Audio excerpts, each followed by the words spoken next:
जो peoples party की दहशतगर्दी से निपटने की स्ट्रेटेजी थी पाकिस्तान तहरीक इंसाफ की बिल्कुल मुख्तलिफ थी। जो पाकिस्तान मुस्लिम लीग नून की थी उससे पाकिस्तान तहरीक इंसाफ की स्ट्रेटेजी डिफरेंट थी, इमरान खान की स्ट्रेटेजी डिफरेंट थी। अब आवाम को फैसला करने दीजिए वो किस स्ट्रेटेजी को बेहतर समझती है और कौन सी स्ट्रेटेजी यहाँ पर लागू होनी चाहिए। ये जो राणा सनाउल्लाह साहब रोज धमकियां देते हैं, रोज जो पकड़ा जाता है कहते हैं मैंने 15 किलो हीरोइन डाली।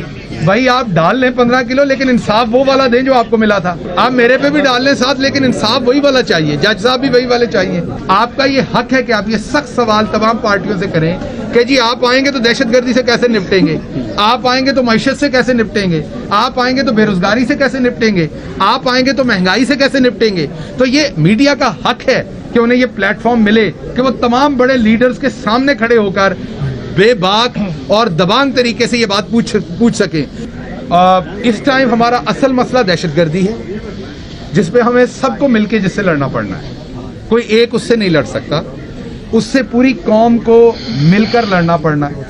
जिस तरीके से हमारे बहादुर केपीके के पुलिस अफसरान का और हमारे जवानों का वहां पर जिस तरह से खून बहाया गया है, वो जब तक ये आग आपके घर से थोड़ी दूर होती है तो आपको इसकी तपश उस तरह से बदकिस्मती से महसूस नहीं होती। जब आपकी अपनी स्किन जलती है आपको तब महसूस होती है। मसलन मैं आपको इंटरेस्टिंग बात बताता हूँ कि पिछले 3-4 महीने से मेरा केस चल रहा है जिसमें बगावत और गद्दारी की वजह से सजाए मौत और उम्र कैद का फर्द जुर्म आयद होने के चांसेस हैं।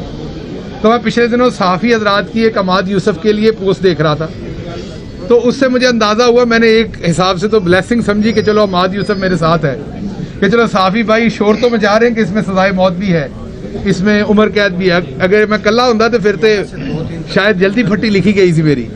सो इसलिए जब हमारे अपने घर को आग आती है ना, तब हम महसूस करते हैं, सहाफ़ी हों, सियासतदान हों, पुलिस वाले हों, कोई और इदारा। तो इसलिए अब ये जो दहशतगर्दी का नासूर है, इसमें हमारे अफवाज के बहादुर अफसरान और जवानों ने जिस तरीके से पिछले 20 सालों में कुर्बानियाँ दी हैं, हमारे मीडिया के लोगों ने जैसे कुर्बानियाँ दी, हमारी आम आवाम ने, हमारे वकला ने, आपको बलूचिस्तान का वाक़या याद होगा, हमारे जजेस ने जिस तरीके से कुर्बानियाँ दी, अब ये कौम दोबारा मुतहम्मल नहीं हो सकती।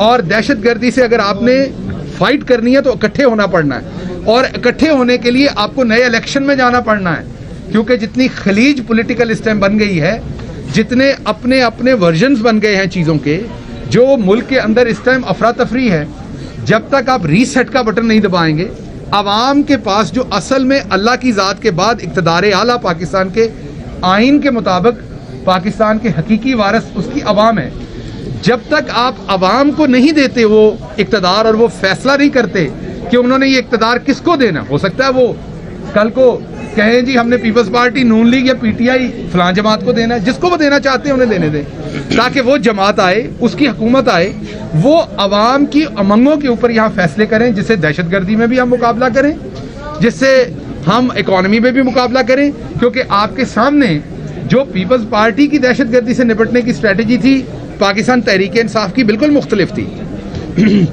जो पाकिस्तान मुस्लिम लीग नून की थी उससे पाकिस्तान तहरीक इंसाफ की स्ट्रेटेजी डिफरेंट थी, इमरान खान की स्ट्रेटेजी डिफरेंट थी। अब आवाम को फैसला करने दीजिए वो किस स्ट्रेटेजी को बेहतर समझती है और कौन सी स्ट्रेटेजी यहाँ पर लागू होनी चाहिए। इसलिए मेरी तवक्को है कि जल्द अज जल्द हम इस एक चीज़ पे जो आइनी रिक्वायरमेंट है इलेक्शन की वो पूरी होगी। ये जो राणा सनाउल्लाह साहब रोज़ धमकियाँ देते हैं, रोज़ जो पकड़ा जाता है कहते हैं मैंने 15 किलो हीरोइन डाली। भाई आप डाल लें 15 किलो, लेकिन इंसाफ वो वाला दें जो आपको मिला था। आप मेरे पे भी डाल लें साथ, लेकिन इंसाफ वही वाला चाहिए, जज साहब भी वही वाले चाहिए, ताकि वही इंसाफ हमें मिल जाए जो आपको मिला था।